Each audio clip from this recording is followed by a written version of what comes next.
Hello，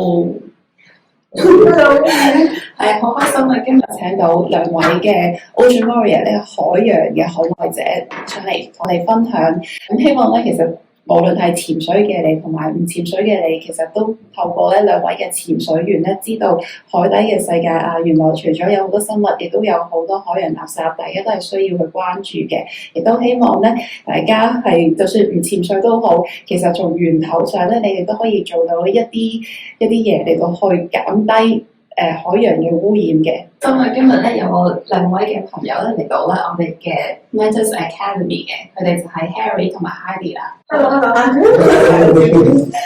係啦，咁啊首先大家見到啦 Harry 啦，大家估下佢幾多歲？佢咪好似即係得50歲咧？即係90咯。係啦，咁其實佢咧已經68歲啦，嚟緊過多年都70歲啦。咁但係咧佢都好身體力行啦，嚟到去繼續為呢個海洋嘅社區咧嚟到做咗好多嘢啦。如果大家有留意網上有一啲報道咧，其實有睇到 Ghost Net Killer 啦，鬼網殺手啦，就係呢一位 uncle 啦。係啦，咁咧隔離咧就有 Heidi 啦。咁 Heidi 咧佢之前如果大家有留意過啲電視啊電影咧，都其實知道佢係一個 actress 啦，一個演員啦。咁而家咧都係醉心於咧喺呢一個海洋世界入邊啦。咁佢都成立咗一個叫 Dave 嘅海洋平台嘅。咁我哋陣間就再同佢了解多一啲啦。咁首先我自己咧其實咧同佢哋點認識咧，都係喺一啲潛水活動認識嘅。咁我都潛咗好耐水啦，都潛咗7-8年啦。咁我不如 Harry 同 Heidi 你哋都講下，其實你哋開頭係點樣潛水啊？玩咗幾耐啊？見到啲乜嘢咁樣Harry 先啦。Hello， 大家好，我係 Heidi。其實我咧就1987年開始潛水嘅。我未出世。咁咧就潛咗大概話嗰時30幾年。點解開始潛水咧？就係當初咧我覺得啲海洋咧好神奇，咁啊好多人講咧海洋好靚㗎，咁你睇電視上邊睇唔到咁啊，所以開始學潛水啦。我講下我嘅，我就潛咗14年，應該就冇你咁耐啦。咁點解嗰陣時學潛水啊？因為本身我係一個 outgoing 嘅，即係我好中意outdoor 嘅嘢走出去。咁跟住有一次，我記得係等緊會考成績，中間有個空窗期，咁就揾 part time 啦，諗住。咁跟住就同啲朋友咧走上一間潛水餐廳，咁我覺得好奇怪，即係潛水咁，因為我本身係好少得到潛水資訊，即係講緊10幾年前。咁跟住就咁我知道個老闆係潛水教練，咁我就不如我喺你度打工，幫手做下沖嘢飲啊咁樣，咁我就喺你度學埋潛水啊咁樣，咁佢就好啊佢就教咗我潛水啦，咁我就開始咗潛水生涯，咁啊同步間我又係做 model 喎，咁就好得意，因為嗰陣時冇乜 model 係有水底，即係有一個潛水牌，咁所以就機緣巧合就去咗有好多機會去世界各地唔同嘅地方，咁就去拍攝一啲水底嘅特輯啊，水底嘅電視節目啊、旅遊節目啊，咁就真係覺得哇好靚啊！嗰個水底嘅世界唔係淨係話我哋認識嘅淨係 training， 係太多啦，因為個世界太大，你可以去唔同地方潛水，咁嗰刻係哇，直情係迷上咗，係。我自己潛水咧，我喺香港見到咩咧？咁我東壩見到好多大石啦，個 landscape 其實都好靚啦。咁如果去果洲有個好大嘅後花園啦，有好多唔同顏色嘅珊瑚啦。咁你哋喺海底其實有見過啲乜嘢咧？你講香港海底啊？係啊，香港海底。其實香港海底唔少嘢，即係聽呢度前輩講咧，其實香港以前有成6000幾種品種。而家都係，而家都係6000幾種品種。即係好多有見過下魚啊，譬如大家都知道嘅，小朋友知道最喜歡嘅小手魚啊、生魚都好多。其實香港嘅水底咧，我講緊我哋嘅硬珊瑚品種係多過加勒比海，即係我哋嘅物種其實好豐富。即係但係你話香港水質就真係可能比較能見度比較低。咁但係你話啊，如果你好專注，即係你去留心去睇唔同嘅品種嘅時候，其實我哋個生物多樣性都幾廣闊。因為我哋啱啱做 research check 啦，做呢個珊瑚普查啦，咁珊瑚普查你發覺其實我哋一路沿住個即係岸邊，其實都揾到好多珊瑚。冇錯。咁先講我有珊瑚啦，咁仲有啲咩細嘅生物你哋覺得都可以分享下嘅？我諗唔一定就係細嘅生物，咁香港近年都出現好多譬如海龜啊、海豚啊。我哋上次帶阿 Race for Water 嘅 captain 去潛水嘅時候，佢都有提過啊，佢咦好 surprise， 佢就係一個好近即係岸邊一個沙灘邊度就見到海豚。冇錯。咁我覺得係香港頭先都有提過，即係個十種生物多樣性其實係大家係值得關注。咁你有冇見過一啲我記得我見過一個，呢個係我最 surprise 我嘅就係有一次我喺龍蝦灣潛水夜潛嚟嘅，咁我係見到一隻我諗有4米咁大嘅魔鬼魚，係好大，佢係喺個石度蒲上嚟，跟住哇！即係我覺得係好震撼啊！淨嗰個畫面係好似好外國咁，但係其實香港我都聽好多前輩講，以前好多魔鬼魚，即係都會。而家都有。你講起龍蝦灣咧，我有講過咧，就3年前我去龍蝦灣執鬼網。咁我同一個隻4號 diver， 同埋另一個不點3個就落去，點知見到個頭先我所講叫幽靈螺，即係離水面大概2米咁嘅，好大個。我諗佢有差唔多30米長，2、3米闊，一飄下飄下咁樣。我初初以為佢係海草林，係一個網嚟，係鬼網。所以大家真係要小心。即係其實你可能見到生物，可能見到鬼網。真係鬼網，所以注意下咯。你話細型嘢，咁我諗我都會見過好多，譬如我哋有海龍有海馬我見過啦，海馬都有好多仲有一啲頭先阿 Rachel 講嘅海兔。海兔好多。係啊，其實好多唔同嘅魚，個斑石斑嗰啲都有好多，即係唔同類，譬如火點啊。小丑魚其實係Nemo嗰隻小丑魚，其實係好多好多。好多㗎。係好 cute 嘅，好得意。係啊，你話仲有啲乜嘢咧？仲有我有時唔好話我自己有時潛水影啲水出嚟，香港就係皮蝦好多款。係啊，蝦好得意嘅。蟹啦，花蟹啊，龍蝦啊，呢啲全部都。好多蟹就好得意。蟹有好多係啊，好多。其實我諗呢種生物多樣性係，只要你夠細心去觀賞嘅話，其實總一定每一個潛水都總會揾到嘢。呢個係香港一個反而佢因為水比較唔清啦，就反而令你更加專注去望去揾嘢，咁所以大家可以每一次都細心啲去潛水啦。上一次我就見過有一個好完整嘅湯房，變埋個玻璃蓋同埋個湯房，你好完整咁一石喺個水底度。咁你哋覺得最離奇嘅垃圾，你哋見過有啲嘢？你講先啦。你講先啦，你有啲咩垃圾見過？你應該淨係見到鬼，你隻眼睛都淨係見到鬼貓。我除咗鬼網之外咧，因為我除咗係海底清潔之外咧，我做咗海岸線嘅。咁啊間唔中行船流啊，咁啊有沙灘都有嘅。咁啊其實咧海岸線我做清潔嗰陣時，見到好多嘅廢物啊，例如建築廢物啦、醫療啦、化工啦。過期食物啦，甚至乎有啲動物嘅屍體啊，要腐爛咗。其實我以前一路見到好多譬如麻雀啊、掃把啊，甚至乎啲攞唔到上嚟嘅冷氣機啊、引擎啊，再廣闊啲嘅，即係我成日見到嘅就係啲塑膠樽啊、啤酒罐啊、汽水罐、膠袋亦都好多。咁甚至乎而家多咗口罩。咁你話最離奇我見過咧，應該係我見到有個沙咧冚住，好似有個碗咁嘅問題。我撥到啲沙咧一攞去上嚟嘅時候，咦，成個關公喎！我見到個關公俾人掉咗落海，咁我就問我 buddy 要定唔要？跟住佢話攞埋上去，咁我就夾住個關公跟住上水。係啊，即係其實有，我諗你係形形色色乜嘢類型唔同嘅垃圾你都意想唔到嘅，你都會。其實我諗最大感觸嘅對我嚟講係2018年嘅山竹事件，因為嗰陣時山竹其實係一個風將所有垃圾吹晒上杏花村，你會見到杏花村係佈滿晒垃圾嘅一個城市，即係一個城咁樣垃圾城咁。咁當其時，咁大家都會見到好多係未分解嘅，講緊幾十年前、20幾年前嘅一啲塑膠樽，咁你就會可想而知，其實啲垃圾係一路存在咗喺水裏邊，佢一下子一個風就話俾你聽，我仲喺度。咁呢個係一個都幾恐怖嘅現象。咁頭先你哋都提到鬼網啦，咁啊，我第一次咧接觸鬼網咧，就係、其實都係幫手清鬼網。咁嗰時我第一次都係新手啦，我第一次見到鬼網咧，就係、我覺得好似有鬼食，因為我見到咧好多蟹咧，其實係佢啲殼入邊咧已經係攝住咗好多魚絲諸如此類，跟住啲魚咧其實俾佢哋棘住啦。咁啊，珊瑚固之然亦都冚住咗啦，冇陽光啦，咁亦都會死啦。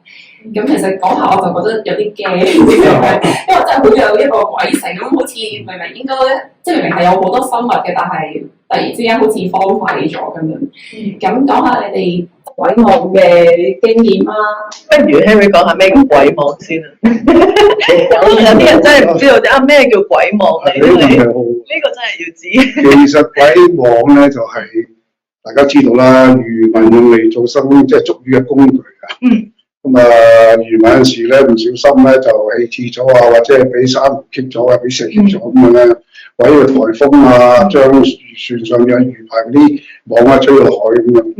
咁咧就形成咗鬼網。其實網咧有幾種啊，即係我所謂鬼網，有啲叫做幽靈網。咁鬼網譬如我哋有時見到棘咗喺啲珊瑚嗰度個大石嗰啲咧就會破壞到呢個海洋生態，譬如影響到頭先你講啦，呢個珊瑚啊成啊。咁最緊要尤其香港地咧，趁呢個機會咧，我要提醒下大家中意海上活動嘅朋友，因為佢造成一定嘅危險嘅。例如我哋都有個別潛水員咧，喺個污染嘅環境之下，或者水族嘅情況之下咧，俾漁網棘過嘅。我自己都棘過幾次。鬼網對呢個生態之外，其實對經濟上影嘅呢個損失好大嘅。好簡單啦，譬如啲快艇啊，大船又好咧，佢哋有陣時航行嗰陣時咧，被喺即係漂嚟漂去嘅網咧棘住咗㗎。咁大家知道，可能如果係個摩打俾網棘住咗，變咗形之後咧，可能係1萬幾千嘅，如果大輪船嘅，你講緊10幾20萬都會嘅。所以其實因為鬼網其實我知道係佔緊46% 嘅海洋垃圾啦。咁其實個比率都比較大。比較大啲係。自己嚟講，其實對潛水員好危險㗎。係，即係我都聽過好多學生係，哇！佢哋無啦啦有時俾鬼網棘住咗。唔錯。咁真係要身上有把刀，有把潛水刀先可以即係解開去脫身啦。咁另外亦都我哋成日見到鬼網就係抓住咗啲珊瑚，冇錯，令到啲珊瑚其實破壞咗個生態，令到生長唔到。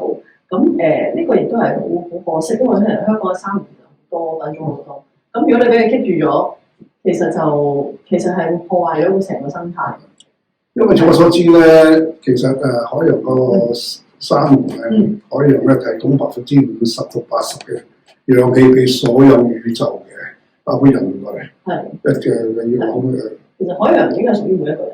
每一個人嘅，即係每一個人，即係唔係淨係潛水員。冇錯。咁所以其實你話個問題其實應該要關注到邊個點？我覺得係大家都要知道呢個問題，就唔係淨係潛水員。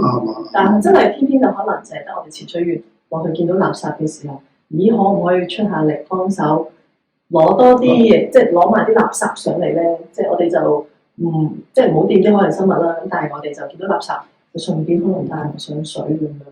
咁除咗香港咧，其實海外你哋都有經驗嘅喎，以我所知。係啦，可以分享下你嘅經驗啦。嗱，我呢幾年咧，除咗香港之外咧，我去咗菲律賓啊、文萊啊、馬西亞。咁菲律賓咧，我舊年去咗3次嘅。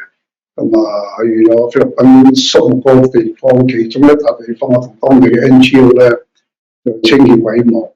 佢啲鬼網係好大，差唔多有啲差唔多2架天星小輪咁長嘅，咁甚至乎有啲好似一個籃球場咁大嘅。咁問題咧，佢唔係淨一塊，佢可能有幾塊搭住。咁你可以睇到，即係留心睇下咧，原來喺個鬼網入邊好多珊瑚咧開始白化啊，因為佢冇太陽啊同其他因素影響成白化，再加上裏邊好多珊瑚魚啊，其他嘅嘢混咗裏邊。咁可想而知，潛水員如果係俾個網冚住之後咧，或者脫咗之後咧，有咩感覺咧？係有咩危險性咧？係啊，其實真係我除頭先講過，除咗對潛水員好危險之外，其實我哋執鬼網都見過好多次係啲蟹俾啲鬼網捉住，但係佢哋係 alive 嘅。咁我哋即係當其時用鉸剪慢慢剪開嗰個鬼網，就釋放咗佢。咁我見到佢好驚，我哋嗰刻見到哇，都幾心痛嘅。其實即係有啲係濫殺咗好多海洋生物咁樣，咁其實佢哋都係冇。所以講到呢度咧，講出外咧，我喺度順便同大家朋友咧，如果出潛水咧，最好就帶把鉸剪，最緊要帶電筒。點解我提議話帶兩把電筒咧？有陣時大家咪留意到時咧，落到水嗰度用電筒打唔着嘅，即係可能你冇叉電，即係可能你唔記得擺電筒嚟，即係擺電池落去，所以都係一個好啲嘅。係，因為其實聽你講嗰個就好似我哋夜潛，其實個 system 都係要攞3盞燈啦，一個就係本身電筒，另一個就係 backup 嘅電筒，另一個就擺喺我哋嘅樽裏面，俾人見到啊，你喺度潛緊水。咁但係點解話我哋平時就算日潛都帶電筒咧？因為其實香港能見度比較低，咁能見度比較低，其實我哋有個電筒都係好啲嘅。即係或者去到啲窿窿罅罅，有時照到啊，知道發生咩事，咁所以電筒都係一個幾好嘅 suggestion。咁我喺度順便呼籲一樣，即係潛水員咧，其實咧，如果你哋係代海底潛水想話幫手清潔咧，鬼網方面咧，我提議你唔一定要去清理佢，因為清理鬼網係有相當高嘅風險嘅。咁最好咧，你哋帶相機嚟影啲相提供下啲信息，譬如喺邊度見到啊，大個網有幾大啊，咁樣咯。其實你哋影咗相之後咧，盡量擺喺譬如 Facebook 又好，其他嘅網絡又好咧，其實呢個信息都會好快傳出去，唔單止係當地啊，甚至乎全世界。因為我做咗2年嘅試驗咧，個效果係好好嘅。咁其實WWF 其實佢哋做咗呢個咧，就係佢哋唔係 suggest 啲人去執鬼網，但係只要你將鬼網嗰個地點 locate 咗，咁就report 翻上去咧。咁其實可能一啲有經驗嘅潛水員啦，或者係政府，其實佢哋都會去着手去翻嗰個位置，可能清咗嗰啲鬼網佢。咁因為始終清鬼網都有一定嘅風險啦。咁所以其實我都 suggest 係如果其實你唔一定會諗住去清鬼網，我覺得係個心態係點樣去保護個海洋，就係可能有時我哋見到膠樽、見到垃圾，我都 suggest 嘅係。我哋譬如搞一啲活動，個意識係只係話俾大家聽，你哋會唔會將呢一樣嘢變成一個習慣？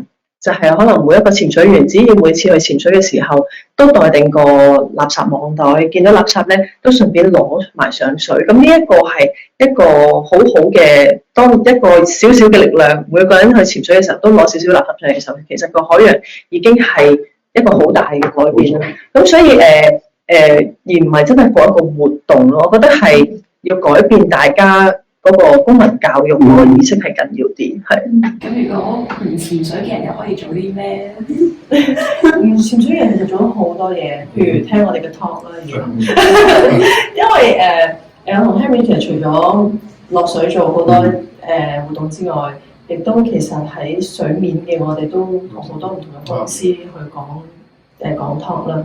咁其實係點解會有呢個問題咧？就係人類我哋其實因為而家太方便，我哋每日都製造緊好多垃圾，包括我哋成日都講嘅塑膠垃圾啦。咁我哋喺海裏邊其實見到好多啦。咁大家可以做到嘅嘢就係會唔會係由個源頭出發咧？因為當一個浴缸，我哋成日都講同講 talk 嘅時候都會講，就係當一個浴缸浸滿晒水嘅時候，佢係咁流晒落地啦，已經瀉晒水浸啦。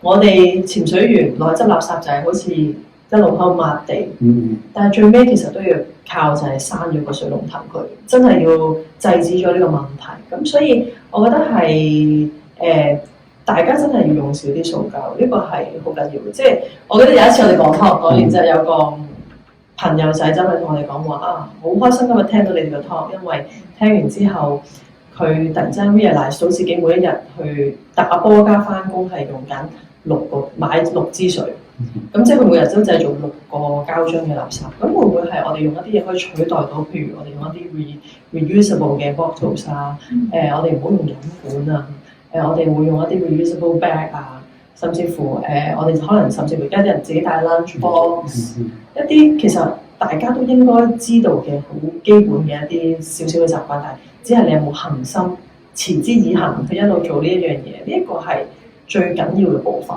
係。嗱，鬼網就未必係好似我哋執垃圾嗰隻手就咁拎起，有咗個控制係啦。咁究竟成個過程係要點樣做嘅咧？執鬼網好複雜。其實執鬼網嘅哈利覺得啱，不單止好複雜啊，同埋危險性好高。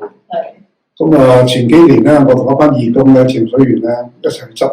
我當時同佢講咧，如果你哋係即係冇呢個經驗又好，或者係即係突然之間個筆點失咗之後咧，就千祈唔好執任何嘢。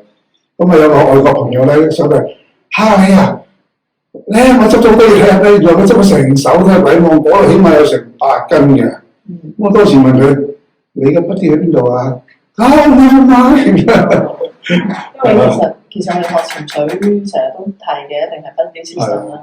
甚至乎我哋副裝備其實都有一啲 backup 嘅 regulator，就係 for 我哋嘅筆點有咩事嘅時候，其實關乎到空氣量。如果你嗰個筆點冇晒氣，我哋可以點樣去 emergency 咁樣就上水啦。咁所以其實你喺執鬼網嘅過程就係我哋嘅用氣其實會耗氣量係會大。因為有時真係唔覺咧，你做緊嘢嘅時候咧，你真係要其實最緊要係要 check 住同筆點之間，大家我哋仲有幾多空氣啦。因為一 check 其實可能哇，點解去得咁快嘅？平時可能我潛喺呢個位置喺呢個深度可能潛緊1個鐘嘅，但係我同一個位置可能我都會執鬼網，我就可能已經冇多一半嘅時間，即係可能已經得翻半個鐘。咁所以我覺得係首先要真係要喺安全嗰邊要自己係。要好着重，因為潛水其實都係一個高危嘅活動。咁其實我哋都必須要其實好關注自己嘅安全啦。咁第二樣嘢就係量力而為啦。咁我諗係真係，如果真係執唔到嘅，唔需要太要逼自己我一定要攞上嚟。呢一個係一個錯嘅諗法咯。啱，你講絕對係。係啊。咁第三嘅就係我覺得係。一定要同筆點合作咯。咁呢一個就可能一個剪緊嘅時候，另一個可能係嗰邊幫手捲緊，即係唔使去大家喺嗰個位置埋度，亦都會令到嗰度好混亂，可能會棘翻住自己。因為鬼網頭先講過，可能好容易棘住啲潛水員。咁所以係其實好多方面都需要留意嘅。咁所以其實而家漁護署每一年都會搞一個叫做鬼網嘅 workshop，就係 train 一啲有經驗嘅潛水員。去令到佢哋可以真係執鬼網，要學識點樣執鬼網。咁我都 suggest 係大家可能係 take 咗呢啲 course，知道點樣執啦，你先至去 work 呢樣嘢咯。如果唔係嘅話，我覺得係我哋尤其實，如果真係好愛護海洋嘅話，其實有好多方法。我哋執垃圾先啦，或者影低相啦，學 Henry 話齋，可能將個 awareness 推出去咯。咁呢樣嘢係一步一步咁樣。同埋可以喺度提議下咧，如果大家潛水會又好，個別團體去做潛水好咧，每次你哋出海潛水咧，可以考慮下用10分鐘至15分鐘嘅時候咧，帶你哋身邊嘅潛水員，當然有筆點啦，同埋海洋啊，譬如大家去發掘下，見到鬼網咧唔使執嘅，影下相啊，等潛水知道啊咁啊。留翻俾 Henry 執，你影完相之後就 send 去你 Facebook 度，OK 咗個位置，我覺得都幾好嘅，即係話俾你邊度有，咁就由你去清理。順便就帶翻上嚟咧，就擺喺網上邊咯。因為我曾經咧講開講喎，我雖然執呢個鬼網咧執咗7年，我曾經有2-3次爭啲唔小心命都冇買嘅。點樣可唔可以分享？我有一次咧就喺南丫島咧，我喺用呢個叫做卡耶咧做一個平台咁嘅執鬼網。點知咧我就喺卡耶跳落水嗰陣時咧，下邊有啲蛇籠嘅。蛇籠隻腳插咗落，係啦，可能好長嘅成1公里之後有幾百個籠嘅，咁其中踩到一個。咁好在當時咧水淺，我又比較定，咁卒之就解開咗啦。咁另外一次咧就喺淺水，我自己一時疏忽咗。其實當時喺水邊，我已經觀察到有幾架漁船嘅，唔係好大啲漁船，係啲艇啊，佢落咗網嘅。咁嗰次我應該係喺赤洲潛夜水。咁我想明嗰邊有乜漁船，我就偏向嗰邊游。唔知係當時我見到有美人魚定咩咧，向我方向游，跟住發覺自己俾嗰啲尼龍網棘住咗。咁啊，尼龍網咧度咧就係佢比較脆啊。當時我就將佢break down 咗，咁我自己解嚟咗。咁啊，我隔離嘅筆點見到幫我解開咗。但係咧，我就喺度呼籲過大家潛水就唔好學咁樣啊，真係要小心。所以我覺得可以再提下嘅就係唔一定執鬼網，可能你唔執鬼網嘅時候都有機會俾魚網棘住咗咯，即係俾啲鬼網棘住咗。咁究竟點樣可以處理咧？我諗第一樣嘢就係首先係冷靜咯。即係潛水其實我哋學好多 skill 都係喺水底裏邊，即係首先要冷靜先可以解決到個問題啦。咁跟住就係因為我哋有 buddy 噶嘛，咁所以就一定同 buddy 求救。咁就睇下 buddy 點樣去幫我哋解開咧。咁盡量就唔好喐啦，因為啲網咧通常你越喐咧，你越轉身咧，佢就越潛得越多。咁盡量就冷靜啲 ，stay 喺原位。如果你有把潛水刀咧，咁就可能由 buddy 幫你去解開啦。如果你有 buddy 咁啱咧，唔睇到咧，咁就真係要自己慢慢一步一步好冷靜咁樣去解翻開呢個問題。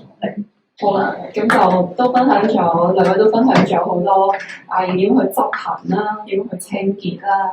咁但係其實點解會有咁多垃圾喺個海度咧？咁個源頭其實又係啲乜嘢咧？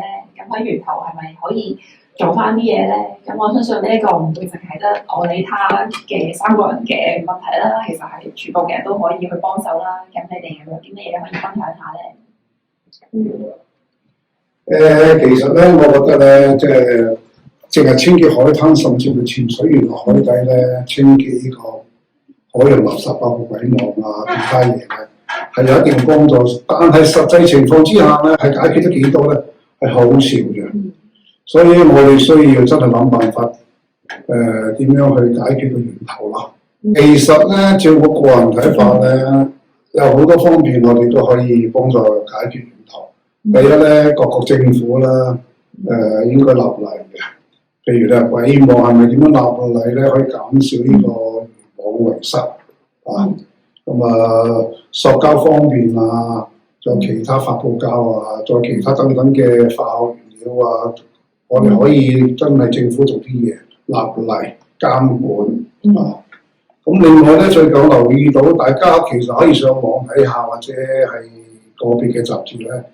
而家全世界好多主要基金啊，佢哋咧已經係朝住個方向，將來咧會有好多基金投資喺有關呢個叫做 sustainability、environmental related 嘅 topic 嘅。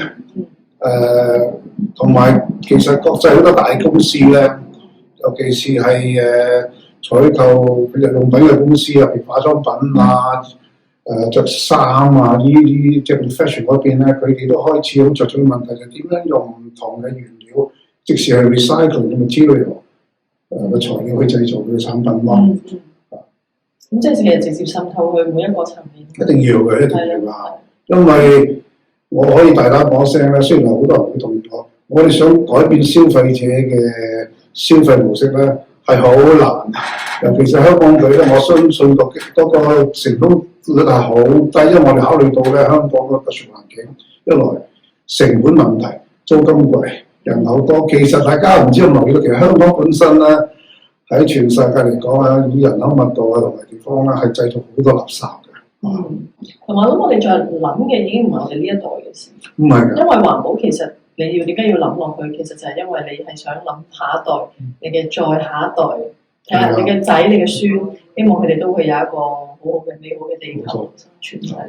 你哋兩位喺度做緊嘅都係一啲 awareness 啦，一啲意識提醒大家都其實有呢一個問題，希望大家都喺日常生活入邊咧嚟到去有啲習慣可能改變過嚟，令到整個情況都再好轉過嚟啦。係。咁大家對你哋而家呢一個嘅海洋嘅清潔嘅工作點樣去展望呢個未來咧？其實咧，我個人認為咧，我哋不斷咁執咧係有一定嘅幫助嘅。實際上咧，幫助係有限度嘅。咁咧，我哋真係要去解決源頭問題。咁源頭點樣去解決咧？除咗政府之外嘅，即係政府立例啊。咁咧，最近大家如果留意下咧，好多國際嘅大嘅。啲分定嘅公司啊，咁例如我講叫咩？譬如你而家留意下 UBS 啊、JP Morgan 啊，甚至香港都有政府推出嘅綠色呢個債券啊。咁啦，仲有希望透過呢啲之後咧，有啲香港即係國際大嘅公司，譬如採購公司啦，譬如大家可能聽過叫做家樂福又好，美國嘅 Walmart、Kmart 又好咧，透過佢哋咧去採購嗰陣時咧，盡量要佢哋嘅生產商咧，喺適當嘅時候咧，改變佢哋包裝嘅形式啊，即係譬如盡量用少啲個塑膠啦，即係要單係靠我哋市民或者千祈可能係做得係有限度。係啊。咁咧，所以我另外呼籲係，如果有啲大機構啊，或者啲 NGO 咧，我希望大家以後咧做完咗個分享之後咧，譬如可以喺2-3個之內咧，帶佢哋去海灘又好，唔一定潛水嘅，海灘又好，有嗰啲嘅同事啊，甚至乎嘅朋友或者家人一齊咧參與活動。呢個係最好嘅方式，將呢個信息帶出去。因為你親眼見到，就係知道個問題，我原來都真係嚴重。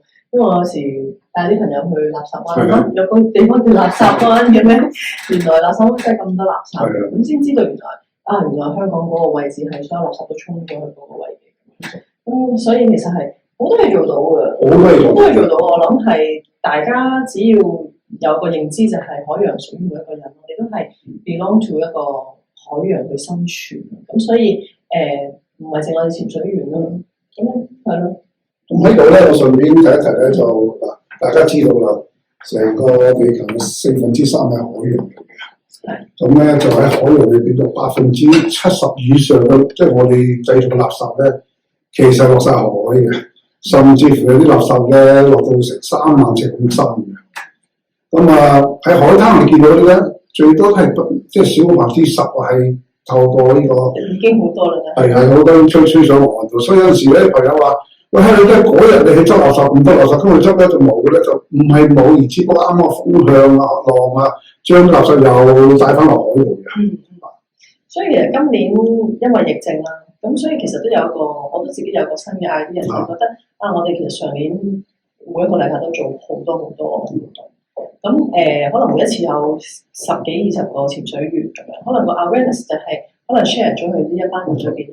咁今年就覺得究竟我哋可以做啲乜嘢咧？就係當所有人其實將所有嘢 go for online 嘅時候，會發覺原來如果我哋可以透過網上嘅平台去將呢個信息推出去嘅話，咁你就會發覺唔係淨係可能幾十人，而係可能慢慢去到幾百人、幾千人嘅，咁你就會個力量會再大好多。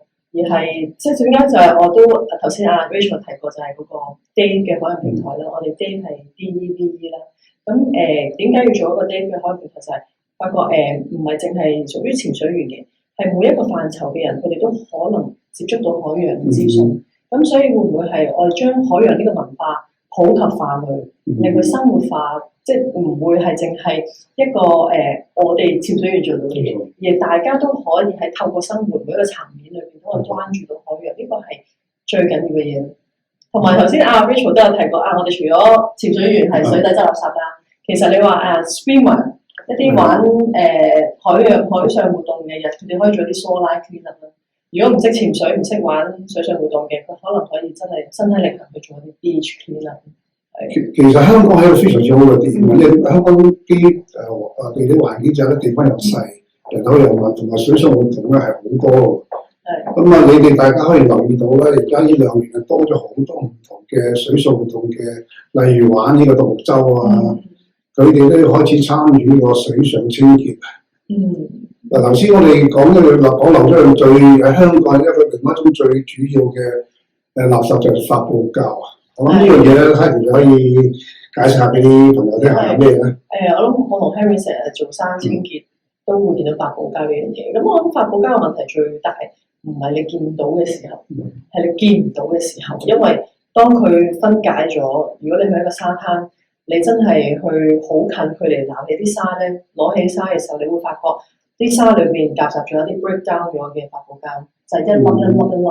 嗰啲其實係我哋叫做 microplastic 啦，microplastic 啲微塑膠咧，其實當佢呢啲微膠粒咧沖咗落海咧，其實呢一個係一個一發不可收拾嘅循環，就係當啲魚或者雀仔食咗呢啲微塑膠粒，跟住我哋人類又食翻佢哋嘅時候，其實係一個對我哋人體其實係一個好大嘅傷害咯。其實甚至乎有研究講緊，我哋一個禮拜每個人係食緊差唔多大概1張信用卡5個 gram 嘅微塑膠粒嘅一啲咁樣嘅即係物料落個肚裏邊，咁其實都係一個幾恐怖、幾值得關注嘅一個問題嚟嘅。咁所以發泡膠其實 Henry 都講過，有冇得可以令到佢有啲嘢可以取代到發泡膠？呢個係一個我諗係值得好關注嘅問題。所以我哋有時而家帶啲小朋友去清潔沙灘咧，大家可能啲沙灘冇垃圾嘅咁樣，咁所以但係我哋一近距離望，你會發覺成個沙灘都佈滿晒一啲 microplastic。其實因為佢哋 break down 嘅。但係呢啲先至最難執，呢啲係執到我個人係，我哋係好沮喪，因為你會發覺你自己可能喺嗰度 stay 1個禮拜都執唔晒。咁所以educate 好緊要啦，for 小朋友，for 我哋嘅 next generation， 其實佢哋必須要知道我哋個地球發生緊咩事，佢哋先至會去延續呢一樣。頭先阿 Heidi 嗰啲咧，大家可以抽少時間留意下咧。周邊嘅朋友啊，小朋友喺最近咧係好多人咧用咗一種叫做濕疹啊，皮膚病啊，包括cancer又好，其他嘅怪病，醫生都唔明白咩病。我唔係一個醫藥專家，我只係一個清潔消毒夫。但係其實咧，因為經過食物鏈之後咧，我哋身體裏邊咧係吸收咗好多毒素啊。咁啊，所以形成好多病咗。因為我有陣時咧，你問下頭先見到咩特別嘅咧？我有陣時執海灘嗰陣時咧，見到啲魚咧，死魚咧，肚裏面全部都係塑膠，係塑膠粒。因為你見好多新聞都有，係咧，真係有時有解剖打開個肚就全部都係微塑膠粒。甚至乎我見到啲魚咧變咗形嘅，唔係因為死好耐，係都變咗形嘅。所以咧，大家要注意問題咧，有陣時而家大家留意到有啲小朋友係早產，甚至乎而家小朋友好細個已經開始，頭先我講濕疹啊，其他病，所以呢個問題我哋真係要注意。係因為其實微膠粒我哋長期咁樣吸入喺身體咧，即係有好多問題出現不育啊，其實都係其中一個問題嚟嘅。係啊，好啦，咁就。我成日都同啲 friend 講嘅，要有得玩有得潛水，更加要個海好先至有得潛㗎。如果成個海都垃圾，你自己都唔想跳落去嘅。咁啊，等於我哋都生活喺呢個地球啦，咁你都要佢好，咁我哋先至會生活得好嘅。係啦，咁就好多謝我兩位朋友今日專程上嚟到去分享佢哋嘅經驗啦。咁我哋今日嘅 Matters Academy 嘅呢一個 Ocean Warrior 嘅環節咧就完結咗啦，好啦，多謝晒，拜拜。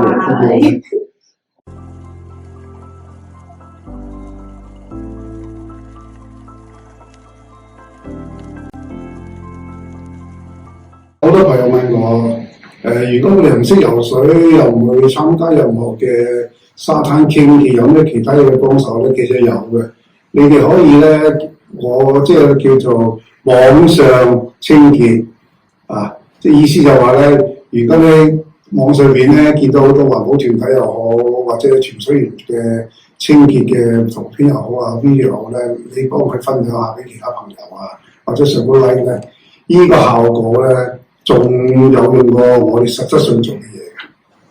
或者譬如你哋可以喺 Facebook 度啊，咁 LinkedIn 啊、Instagram 啊，其他嘅網上嗰度分享下啦。我諗大家其實係必須要知道海洋係屬於我哋地球每一個人啦，因為地球其實係海洋嘅面積係講緊佔緊2/3，即係70%。咁所以我哋大家都要依賴水去生存啦，每一日沖涼啊、飲水啊，其實都係有關乎水嘅。咁所以呢樣嘢係一定會接觸到，尤其是你每一日飲水都唔會希望飲到啲微塑膠粒嘅水。咁所以點樣去令到大家關注咧？我相信係要將佢生活化佢。